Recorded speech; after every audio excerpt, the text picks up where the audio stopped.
আসসালামু আলাইকুম। এক বছর পূর্তি হয়েছে। এক বছরের মধ্যে বাংলাদেশে এই মুহূর্তে কোনো চাঁদাবাজি নাই, কোনো ঘুষ নাই। বাংলাদেশে এই মুহূর্তে কেউ কারোর জমি দখল করে না। এই মুহূর্তে কোনো অস্ত্রবাজি নাই, দেশে কোনো মাদক নাই। এরকম হওয়ারই তো কথা ছিল, তাই না? আসলেই কি তাই আছে? এই দেশের কোন জায়গায় কোন প্রতিষ্ঠানটার পরিবর্তন হয়েছে আমাকে একটু বলেন। সারা দেশের অবস্থা যা ছিল তাই আছে। এর জন্য এতগুলো মানুষ জীবন দেয়নি।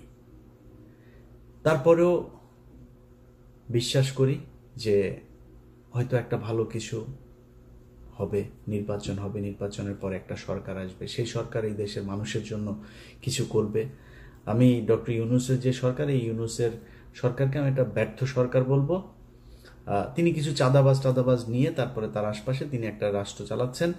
ব্যক্তিগতভাবে তার টাদাবাজির ব্যাপারে কিছু জানি না, কিন্তু একটা করাপ্টেড একটা গভর্নমেন্ট তিনি পরিচালনা করছেন।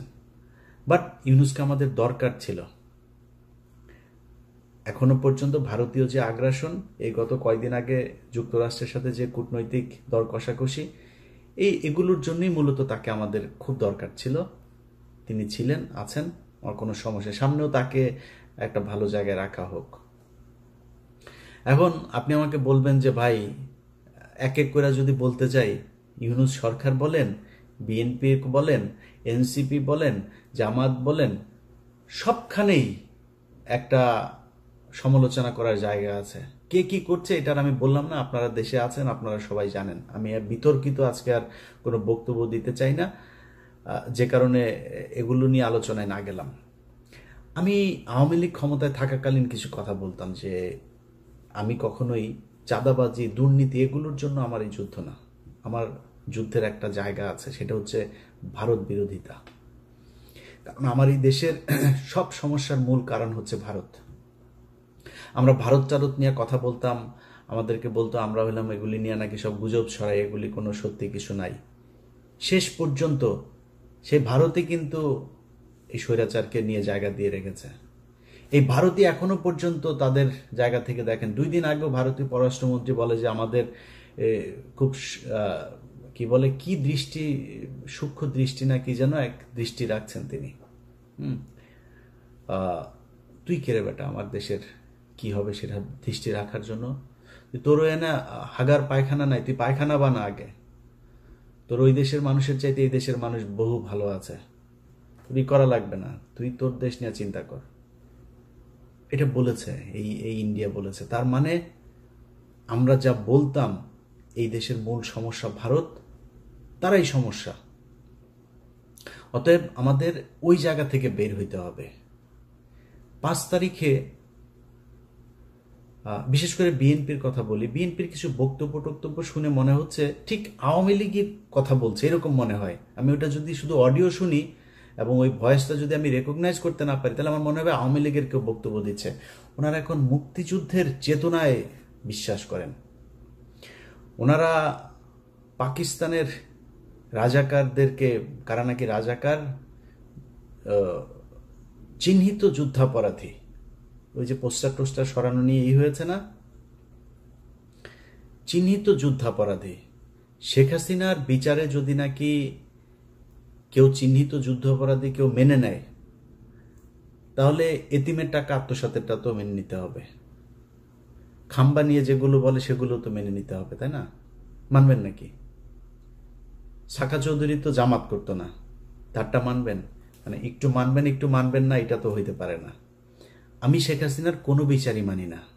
দেখেন না, এখন পর্যন্ত দেশে যাইতে পারি নাই কেন জানেন? এই দেশের কিছু মানুষের মুক্তির জন্য। আপনি 1 বছর হয়ে গিয়েছে, এখনো অনেক মানুষ জেলখানায় আছে, তাদের কথা মনেও করেন নাই। কেউ কোথাও বলেনও না, বলবেনও না। কারণ আপনারা মনে করেছেন সামনে কিছু খাবার এসেছে, সেটা খেয়ে নেই, শেষ। এই দেশের মূল সমস্যাটা কোন জায়গায় ছিল সেখানে হাত দেন। এখন পর্যন্ত বিডিআরের লোকগুলো জেলখানায়।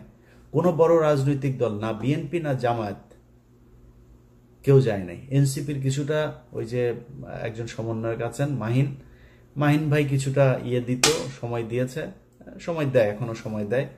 এর বাইরে কোনো রাজনৈতিক দল তাদের পাশে দাঁড়ান নাই। আপনাদের সমস্যা মনে হয় না ওইটা? 25শে ফেব্রুয়ারি পিলখানার হত্যাকাণ্ড এই দেশের মূল সমস্যা, এটা মনে করেন না? যদি মনে না করেন, এটার জন্য আপনাদেরকে একদিন মূল্য দিতে হবে, চড়া মূল্য দিতে হবে। এবং এবার যদি আবারও আপনাদেরকে মূল্য দিতে হয়, সেখান থেকে বের হয়ে আসতে পারবেন কিনা এটার কোনো গ্যারান্টি নাই। ঢাকা বিশ্ববিদ্যালয়ের এখানে আপনি চিহ্নিত যুদ্ধাপরাধীদেরকে নাকি করা যাবে না। চিহ্নিত যুদ্ধাপরাধী শেখ হাসিনা কি বলেছেন? মতিউর রহমান নিজামী একজনের ঘরের থেকে এক নারীকে উঠিয়ে নিয়ে পাকিস্তান ক্যাম্পে দিয়ে এসেছেন। কার কার মাকে মতিউর রহমান নিজামী পাকিস্তানি ক্যাম্পে দিয়ে এসেছেন, আমরা সেই পাকিস্তানি বীর্যগুলোকে দেখতে চাই। আওয়ামী লীগের লোকজন খুব ভোদাই মার্কা একটা কথা বলে, কারণ আমি নিজেকে, আমার বাপ জীবনে কোনোদিন আমি 71-এ জন্ম হইলে আমি 100% পাকিস্তানের পক্ষে থাকতাম, একদম 100%। এটা আমি হিপোক্রেসি কথাবার্তা বলি না, এখন বলছি সারা জীবন বলবো এটা।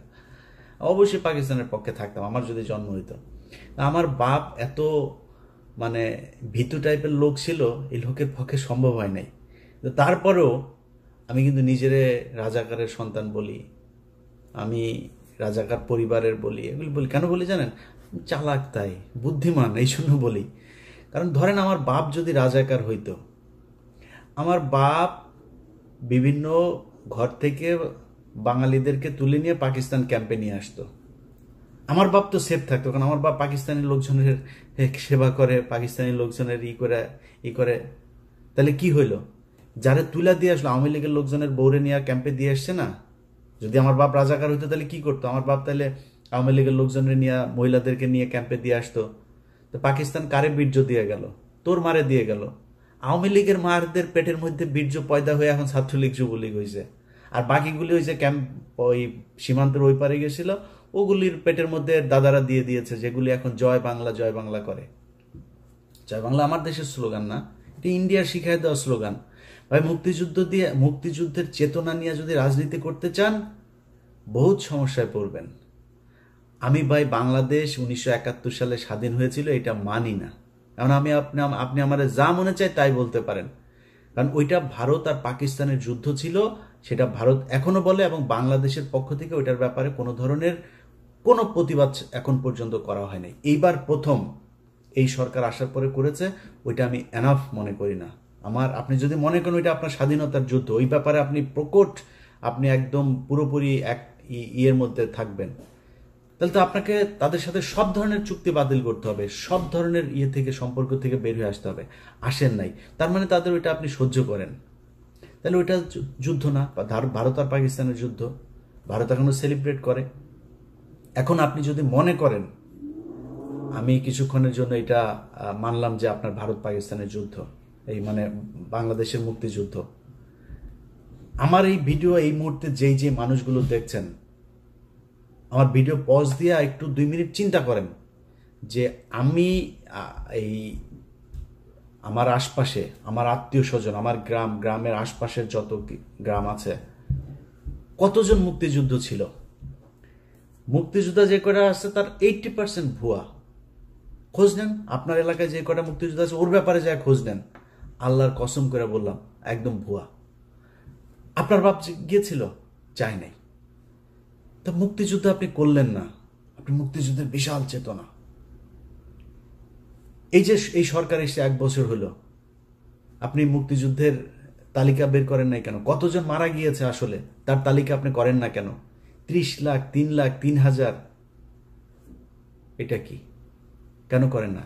ওইখানে কিছু একটা আছে যেটা করতে বের করতে চায় না। ভাই, আমরা তো চাই সেই যুদ্ধে কতজন মানুষ মারা গিয়েছে তাদের প্রতি আমরা সম্মান জানাইতে চাই। বার করেন। আপনি ভিডিও দেখছেন না, বার যেহেতু করেন, আপনাকে দায়িত্ব দিলাম বের করার জন্য। আপনি চোখ বন্ধ করে চিন্তা করেন, আপনার 14 গোষ্ঠীর মধ্যে 71-এ মারা গিয়েছে কেউ আছে কিনা। পাকিস্তানি মিলিটারিরা এসে কারোর মাকে তুলে নিয়ে তারপরে প্রোডাকশন দিয়ে দিয়েছে। যদি একটা খুঁজা পান, কান কেটে শুনেছি, উনি বলেছেন, তিনি বলেছেন, এইটা দিয়ে কোনো ইতিহাস হয় না। আপনি এখন ওই যে আওয়ামী লীগের মতো, বা এত আবেগ থাকলে তো সমস্যা। আমার কথা শুনলে আমাকে পছন্দ করেন এরকম অনেক মানুষের, ভাই আপনি তাহলে মনে করেন যে কিছুই হয় নাই। 3 ডিসেম্বরের 3 থেকে ভারত যৌথ বাহিনী হামলা শুরু করেছে। পাকিস্তানের অস্ত্র ছিল না, ওই দিক থেকে সৈন্য আসছিল, সেটা আসতে পারে নাই। সপ্তম নৌবহর পাঠাবে, সেটা নিয়ে সমস্যা। ওই দিক দিয়ে ভারত এই সাগর বন্ধ করে শ্রীলঙ্কা হয়ে আসতে চায়, দেরি হয়েছে। পাকিস্তান মিলিটারি পারে নাই ভারতের সাথে যুদ্ধ করে, ভারত করেছে। আরে ভাই আপনি কোন যুক্তিতে আমার কাছে আসবেন? 16ই ডিসেম্বর দেখান আপনি বাংলাদেশের একটা মানুষকে সেই জায়গায় ছিল, কেন ছিল না? এগুলি নিজের কোশ্চেন করেন। আমি আমার নিজের কথা বলি, আমি ছোটবেলা থেকে মুক্তিযুদ্ধ মানে ওরে যে সিনেমা টিনেমা দেখতাম, বাংলা সিনেমা দেখতাম না, বাংলা সিনেমায় দেখা বাবারে নিজের সন্তানকে কাঁথার ভেতর থেকে বের করে মুক্তিযোদ্ধাকে ঘরের ভেতরে জায়গা দিয়া তারপরে মুক্তিযোদ্ধারে বাঁচাইলো, বিশাল এক নাটকীয় এক দৃশ্য অবতারণা করলো, করে মুভি একটা বানায় ফেলে। ওইটা দেখে দেখে বড় হয়েছে না, মানে কিছু না হইলেও কিছুটা তো আছে। শেখ মুজিবের প্রতি আমার ভীষণ রকমের শ্রদ্ধা ছিল, আমি স্বীকার করছি, বিশ্বাস করেন জানতাম না তাই। আরে শালায় তো একটা বদমাস, এমন কোন চাউরামি নাই যে এই শালা করে নাই। এই যে নারায়ণগঞ্জে চশমা ফেলে রেখে আসা বেশ্যাপ খানায়, মিথ্যা কথা না। ওর দলের এই যে শামসুল হক, ওর দলের এই লোকটারে জেলখানায় রেখা ওর বউরে সারা জীবন আকাম কুকাম করেছে। ওর বউ এই যে নিউ ইয়র্কে, এই যে আমেরিকায় এখন সম্ভবত নিউ জার্সিতে থাকেন। এই শালা, এই যে পাপনের মা, এই পাপনের মারে এই যে রাষ্ট্রপতি ছিল জিল্লুর রহমান, এই শালায় তো ওরে কিছু করতে পারতো না। এই শালা শেখ মুজিব ওর এই আইবি রহমানরা আকাম কুকাম করতো। এটা নিয়ে শেখ মুজিব এই শেখ হাসিনার পরিবারে বিশাল গ্যাঞ্জাম হইতো। সুন্দরী ছিল তো, শেখ মুজিব এটারে করতো। বাকশাল ভাই, একটা মানুষের কোনো দল হবে না, খালি আমার দল একা। 30,000 মানুষের আপনি জাসদের মারলেন, আপনি দুর্ভিক্ষ করলেন, এত মানুষ মারা গেল, আপনি কোন দিক থেকে তার পক্ষে কথা বলবেন বলেন? তারপর ওই যে 7ই মার্চের ভাষণ শুনলে আমার নিজের লোম দাঁড়ায় যেত ভাই ছোটবেলায়। আস্তে আস্তে বিশেষ করে কয়েকটা বই পড়ার পরে ভাই আস্তে আস্তে বুঝলাম ঘটনা তো আসলে অন্য কিছু। আপনি বিএনপির লোকের বই পড়ার দরকার নাই, জিয়াউর রহমানের লেখা বই, তারেক রহমানের লেখা বই পড়ার দরকার নাই। আপনি মেজর জলিলের বইগুলো খালি পড়েন, ছোট ছোট চটি বই, অরক্ষিত স্বাধীনতায় পরাধীনতা সহ 3-4টা বই আপনারা পড়বেন, পিডিএফ আছে। মেজর জলিলের খুব ছোট ছোট বই পড়লে বুঝবেন যে মুক্তিযুদ্ধ আসলে কি হয়েছিল, কেন 15ই এপ্রিল পর্যন্ত এই দেশে ভারতীয় সেনাবাহিনী থাকবে, কেন 16ই ডিসেম্বর এটা হইতে পারবে না। সো এগুলো হচ্ছে আমাদেরকে গেলানো হয়েছে মুজিববাদ প্রতিষ্ঠা করানোর জন্য। আমি আপনার সাথে মানে ফাউল তর্ক করতে চান, আপনাকে আমি কয়েকটা ক্লু ধরাই দিলাম, আপনি খোঁজ নেন। আপনার গ্রামে, আপনার আত্মীয় স্বজন, আপনার প্রতিবেশী, যত চারিদিকে যতটুকু কানেকশন আপনার আছে খুঁজে বার করেন যে পাকিস্তানের মিলিটারিরা এসে কারোর মাকে আকাম করিয়া গিয়েছেন, আমার একটু জানাবেন প্লিজ। কারোর বাড়িতে এসে পাকিস্তানের বাংলাদেশের মুসলমানকে এসে তারপরে মেরেছে? হ্যাঁ, অনেক হিন্দু মেরেছে, এটা সত্যি কথা। কারণ যুদ্ধটা তো ভারত পাকিস্তান, পাকিস্তানি বাহিনী জানতো, পাকিস্তানি সরকার জানতো যে আগরতলাতে গিয়ে শেখ মুজিব কি গ্যাঞ্জাম করে এসছে, কি ষড়যন্ত্র করে এসছে। সেই কারণে তাকে ক্ষমতায় বসতে দেওয়া হয় নাই, যে এরে দিলে তো এই তো ইন্ডিয়ার কাছে বিক্রি করে দিবে দেশ, জন্য করা হয় নাই। কিন্তু আমরা যদি স্বাধীনতার কথা বলেন, আলটিমেটলি পাকিস্তানের রাজনীতিবিদরা যে পরিমাণে করাপ্টেড, আমাদের মতোই, এই দেশ এমনি টিকতো না। পাকিস্তান এখন দেখেন এখনো ভাগ হইতে যাচ্ছে, এই দেশ টিকতো না, ইন্ডিয়াও টিকবে না, টুডে টুমোরো এটা টিকবে না, আপনারা বলে রাখলাম। তা আমরা স্বাধীন হইতেই হতো, বাট এই যে আমাদের যে গল্প সাজিয়ে দিয়ে দেওয়া হয়েছে, এই ন্যারেটিভ তো আওয়ামী লীগের ন্যারেটিভ, ইন্ডিয়ান ন্যারেটিভ।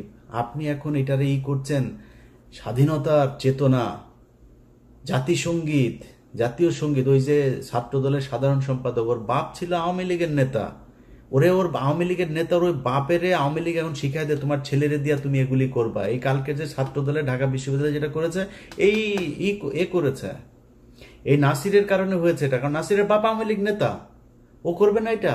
ওইটারে জাতীয় সঙ্গীতের পক্ষে কথা বলে। তারপরে জাতীয় সঙ্গীত কোন পয়েন্টে আমার সাথে আসবে? জাতীয় সঙ্গীত বাংলাদেশের কোনো নাগরিকের না।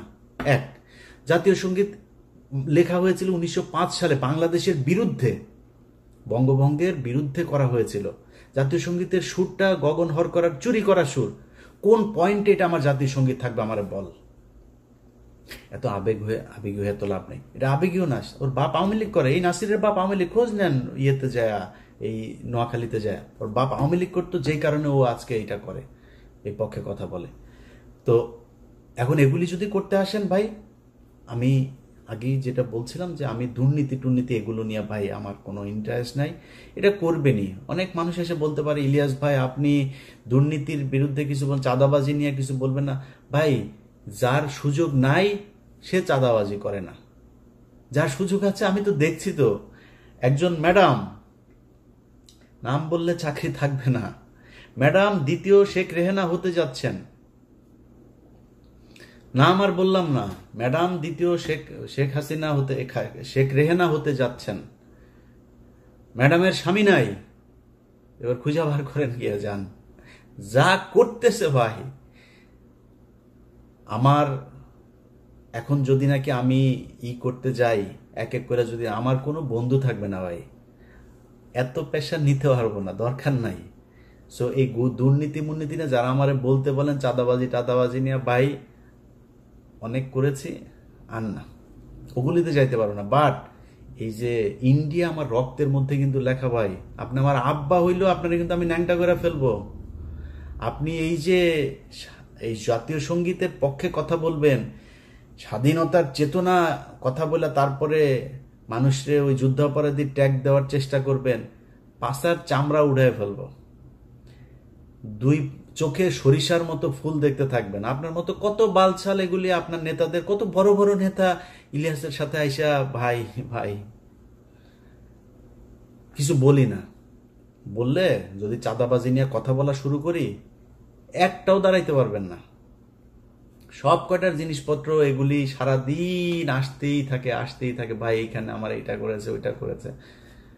ক্যামেরা বসায় রাখা লাগবে না, আমার ইমেল থেকে যদি খালি উজাড় করে দেই, তাহলে পদে থাকা নেতা একটারও খুঁজে পাবেন না। সব মির্জা আব্বাস এত টাকা পয়সা, ব্যাংকের মালিক, এখনো চাঁদার টাকার ভাগ নেয় সন্ধ্যায়, তো বাদ নাই তো কেউ। আর অনেকে নাম বললাম না, টেকনিক্যালি নামটা আমি করে যাচ্ছি। ছাত্রদের প্রতি আমার একটা ভালোবাসা আছে জুলাইয়ের কারণে, যে যত বালপাকনা কথাবার্তা বলেন ভাই সমস্যা নাই। এই ছাত্রদের কারণে আজকে মানে এই যে আলহামদুলিল্লাহ বললাম যে আল্লাহ অনেক ভালো রেখেছে আগের চাইতে, এই একমাত্র এদের কারণে। সো এদের প্রতি এই সম্মানটুকু সারা জীবন দিয়া যাব। এদের সাথে ব্যক্তিগতভাবে অনেকের সাথে সম্পর্ক থাকবে, ভালো থাকবে না, বাট এদের ওভারঅল এই জুলাই যোদ্ধাদের প্রতি এই সম্মান, এটা আপনি দিবেন না সেটা আপনার ব্যাপার, আমি দিয়েই যাব। অনেকের কথাই বলছে না, কিন্তু চাঁদাবাজি এগুলো চলেই যাচ্ছে। বাট ওই জায়গাতে আঘাত করেন না, তাইলে কিন্তু সমস্যা হয়ে যাবে। কথাবার্তা শুনলে যেন আপনার, কিছুদিন আগে এক চাঁদাবাজারে দেখি, সে বলতেছে এই কি আওয়ামী লীগের ওই ইয়েটা ছিল যে বাংলার তুমি কে আমি কে তুমি কে, ওই যে বাঙালি, এটা তো পশ্চিম বাংলার ডায়লগ। ওরা আমাদের বাংলার সাথে, এই তো আওয়ামী লীগের ডায়লগ এগুলি, তুমি কে আমি কে বাঙালি, গণজাগরণ মঞ্চের ডায়লগ। সবকিছু মিলা গেলে তোমাদেরকে ওই দিকেই মিলাই দেওয়া হবে। সো খুব সাবধানে কাজ করতে হবে। আমরা এত কারোটা খাইও না, পড়িও না, এত পাকনামি করার কিছু নাই। সবশেষ এই যে কথাবার্তা বললাম, সব কিন্তু থ্রেট করলাম, কিছু বলি নাই কিন্তু করবো টরবো এগুলি, জাস্ট থ্রেট করলাম। কিন্তু আমি একতা চাই, ঐক্যবদ্ধ হন, এটা চাই। বিএনপি, জামাত, এনসিপি, আপনাদের ভেতরে রাজনৈতিক দ্বন্দ্ব থাকবে, 71 টাইনা না, এমনি দ্বন্দ্ব থাকবে। কে কটুক চাঁদাবাজি করেন, কে কটুক দখলবাজি করেন, কি করেন, এটা জনগণ রায় দিয়ে দিবে, জনগণের উপরে ছেড়ে দেন। আপনি যদি মনে করেন যে না আমি জামাতের চাইতে ভালো হইতে চাই, জামাত যদি মনে করেন আমি বিএনপির চাইতে ভালো হইতে চাই, তাহলে বিএনপির চেয়ে ভালো কাজ করেন, এমনি আপনি ভালো থাকবেন, এমনি পাবলিকের ভোট পাবেন। এগুলো নিয়ে কথা বলতে চাই না। কিন্তু কোন দল যদি এই মুক্তিযুদ্ধের নামে যদি নাকি আবার ফের বিভাজনের চেষ্টা করে, তার বিরুদ্ধে কিন্তু সরাসরি দাঁড়াবো। তখন কিন্তু কিছু বলতে পারবেন না। এক পিনাকিদার একার গুতাই নিতে পারেন না, আমাদেরকে চাতায়েন না। এটা বলে রাখলাম ভাই, ভবিষ্যতে মার্ক করে রাখতেছি। কিন্তু কে কি বলেন এগুলি কিন্তু মনে আছে। ওই যে মিছিলের কথা বললাম একটা, তুমি কে আমি কে বাঙালি, ওরা কিন্তু মনে রাখছি। এই যে জাতীয় সঙ্গীতের কথা মনে রাখছি, কিন্তু যখন যেখানে হাতে কোনো কিছু পাওয়া যাবো ছেড়ে দেবো। পৃথিবীর কেউ তারেক রহমান ফোন করলেও শুনবো না, ছেড়ে দিব তখন। তো তখন কান্নাকাটি করে লাভ হবে না।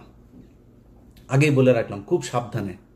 এই মুক্তিযুদ্ধের বালের যুদ্ধ নিয়ে এত বেশি পাকনামি করা যাবে না। এটা দেশ স্বাধীন হওয়া দরকার ছিল, কেমনে হয়েছে এটা নিয়ে আমরা তর্কেই যেতে চাই না। তর্কে গেলে তর্কে আইসেন, আমি বই পুস্তক দিয়া দলিল দিয়া তারপরে বুঝাই দিব যদি যেতে চান তর্কে। বাট তর্কে আমি যেতে চাই না। এটা নিয়ে দেশ স্বাধীন হয়েছে, বেটার। আমরা এখন একটা দেশ পেয়েছি। এই দেশে যারা যারা যেইভাবে ছিল পিছনের ইতিহাস নিয়ে ঘাটাঘাটি বাদ দিয়া দেশটারে কেমনে আগানো যায় সেটা নিয়ে চিন্তা করেন। রাজনৈতিক দলগুলোর ভেতরে আমি খুব মানে এত বেশি এই যে ডিজিএফআই এবং রয়ের এরা মানে উদ্দেশ্য প্রণোদিতভাবে কিছু এনসিপির উদাহরণ, যে একটা আছে, ওর নামটা কি, এই হুদাই খালি গুতায়, বিএনপির গুতায়, জামাতরে গুতায়। বিএনপির কয়েকজন আছে, এগুলি হুদাই খালি জামাতকে গুতাবে, এনসিপি গুতাবে। আমি মাঝখানে একটা করলাম যে ভাই খালেদা জিয়াকে নিয়ে, জিয়াউর রহমানকে নিয়ে আজে বাজে কথাবার্তা। তা আমি এটা নিয়ে একটা পোস্ট করলাম। পোস্ট করার পরে সার্জিস আমারে কল করলো, বললো যে ভাই আমাদের ভিতরে আমরা কি কেউ বলেছে এটা নিয়ে কোনো কথা? আমি বললাম যে এটা নিয়ে যে আলোচনা হচ্ছে, তাহলে কে কে বলেছে এটা? বললো ভাই আমাদের ভিতরে তো কেউ বলে না, আমাদের কেন্দ্রীয় আপনি দেখেন হাসনাত, আমি, নাহিদ, মাহফুজ বা কেউ, আমরা কেউ বলি না এটা নিয়ে। আমি দেখলাম আসলে বলে নাই। তো সার্জিসের ভেতরে তার মানে এটা নিয়ে তার উদারতা আছে। আপনারা সবাই বসেন ভাই, কোনো কিছু নিয়ে যদি সমস্যা হয় আপনারা বসেন, বসে তারপরে ঠিক করেন, এই জায়গাগুলোকে ঠিক করেন। কারণ এটা মাথায় রেখেন যে আওয়ামী লীগ যদি ব্যাক করে, কেউ এখনকার চাইতে ভালো থাকতে পারবেন না। আর আওয়ামী লীগ ব্যাক করার সুযোগ আপনারা তৈরি করে দিচ্ছেন। আওয়ামী লীগের সেই শক্তি নাই, কিন্তু এটা করবে ইন্ডিয়া। কারণ ওদেরকে সবসময় ইন্ডিয়া নিজের দল মনে করে। এই কারণে এই জায়গা থেকে যদি আপনি নিজেকে, দেশকে যদি নিরাপদে রাখতে চান, আপনাদের ভেতরে যা মনে চায়, যত মনে চায় দলাদলি, মারামারি, খুনাখুনি, যা মনে চায় করেন। আওয়ামী লীগ, ইন্ডিয়া, ইন্ডিয়ার মুক্তিযুদ্ধের ন্যারেটিভ, এই জায়গায় আমাদের সবাইকে ঐক্যবদ্ধ থাকতে হবে। আমি ভাই কোনো দলের না। আমার একবার বিএনপি জামাত বানায়, জামাত বিএনপি বানায়। আমি আগেই বলেছি আপনাদের, আমি বাংলাদেশে একমাত্র এক পার্টি করি, সেটার নাম হচ্ছে এন্টি ইন্ডিয়ান পার্টি। আমার রক্তের যে গ্রুপ সেটা ইন্ডিয়া নেগেটিভ, এটা আমি সবসময় বলি, এখনো বলছি। ওই জায়গার বাইরে আমার কোনো কিছু করার নাই। আমার মাফ করে দিন। বাংলাদেশের বহু মানুষ আছেন যারা কিনা বলবেন যে ভাই আপনি চাঁদাবাজিকে করছেন। ভাই ওই যে বললাম যে চাঁদাবাজি নিয়ে যদি কথা বলতে যাই এখন, তাইলে আমি নিজেও চাঁদাবাজ হয়ে যাব। কেন জানেন? কারণ হয়েছে যে অনেকের এরকম কমপ্লেন আসে যে সচিবালয়ে গিয়ে আমার সাথে চ্যাটিং আছে, সেটা দেখায় বলছে যে ভাই আমি কারোর ফোন করি নাই তা না। আমি অনেক সচিবরে ফোন করেছি, পুলিশের ঊর্ধ্বতন কর্তৃপক্ষকে ফোন করেছি। ফোন করে যদি নাকি একটা গরিব মানুষের একটা ন্যায্য পাওনা, সে যদি অনেকদিন ঘুরছে একটা জিনিস নিয়ে, আমি বলতে পারি ভাই এই লোকটার এটা যদি একদম কোট আনকোট ঠিক এইভাবে যত সচিবের সাথে কথা হয়েছে, যত উপদেষ্টার সাথে কথা হয়েছে, সবার কাছে, পুলিশ অফিসার সবার কাছে আমার একটা ডায়লগ খুব কমন, ভাই যদি ন্যায্য মনে করেন তাহলে কাজটা করে দিয়েন। এই লোকটা অনেকদিন ধরে ঘুরছে, যদি ন্যায্য হয়। অন্যায্য কোনো, অনৈতিক কোনো আবদার, কোনো অনুরোধ, কোনো কিছু আমার কাছ থেকে কেউ যদি পান, জাস্ট আমার ফোন রেকর্ড করে ছেড়ে দিয়েন। এখন আপনি যদি আমার নামে আপনারা কেউ ভয় দেখায়, আপনি দুর্নীতি করেন, আমার ভয় দেখায় যদি কেউ আপনার কাছে টাকা পয়সা চায়, আপনি যদি দেন, আমি কি করবো? আমার কিছু করার নাই তো। যদি নাকি আমারে কেউ টাকা পয়সা দিয়ে থাকেন, আমার কোনো ভয়েস, আমার কোনো কিছুতে যদি দিয়ে থাকেন, আল্লাহর রাস্তায়, এটা আমার অনেক শত্রু আছে, যে কোনো আমার এটা দেওয়ার জন্য অনেক মানুষ বসে আছে, ওর কাছে পাঠায় দিয়েন। পাঠায় দিলে দেখবেন যে ওরা আমার এটা প্রচার করবে। আমি এটি করি না, আল্লাহ যেন ওই রাস্তায় না নেওয়ায়। বাট ওই যে বললাম যে চাঁদাবাজির পরিস্থিতিটা এমন পর্যায়ে দাঁড়িয়েছে, এটা ঠিক করতে গেলে এখানে আর কাউকে খুঁজে পাওয়া যাবে না। তো লম্বা কথা বললাম 1 বছরের মাথায়। আপনাদের সবার কাছে আবারও সবশেষ অনুরোধ থাকবে, ভাই প্লিজ ঐক্যবদ্ধ হন। ঐক্যবদ্ধ যদি না হতে পারেন, তাহলে আমাদের দেশের সামনে অনেক খারাপ পরিস্থিতি বিরাজ করবে। ধরেন যেই ভাইরা বিএনপিতে আছেন, আপনাকে নিয়ে কোনো খারাপ কোনো কিছু যদি নাকি মানুষ সমালোচনা করে, ভাই আমার চাইতে, আমি তো এখনো বহুত গালি শুনি, বহুত সমালোচনা সহ্য করি। আমারে প্রচন্ড ভালোবাসে এরকম মানুষের সংখ্যা যেমন আছে, আমাকে ঘৃণা করে এরকম মানুষের সংখ্যাও আছে। এই যে এই পরিস্থিতির ভেতরে আমি, যারা আমার সমালোচনা করে, আমি তাদের সমালোচনা অনেক কিছু, আসলে কি আমার এটা ঠিক হয় নাই, আমি নিজে ভুল করি।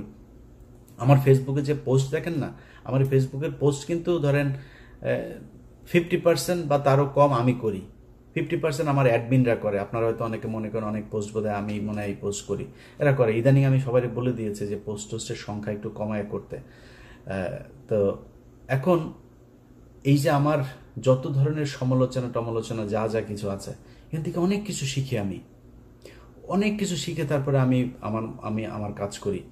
আপনার নিয়ে সমালোচনা করলে তার শত্রু মনে করার কারণ নাই। শেখ হাসিনার আজকে এই অধপতনের কারণ একটাই, সে সমালোচনা সহ্যই করে না। যারা তেলবাজি করেছে তাদেরকে কাছের মানুষ মনে করেছে। এটা যদি মনে করেন, পরিণতি শেখ হাসিনার মতোই হবে। অতএব নিজের সমালোচনা করা শেখেন। আত্ম উপলব্ধির মাধ্যমে যদি আপনি নিজেকে তৈরি করেন, আমার মনে হয় সেটা আপনার জন্য, আপনার দলের জন্য, দেশের জন্য, সবার জন্য আমাদের ভালো কিছু হবে। সবাই ভালো থাকবেন। আবারও বিজয় দিবসের শুভেচ্ছা। আওয়ামী মুক্ত একটা নতুন বাংলাদেশ দেখতে চাই। আল্লাহ হাফেজ।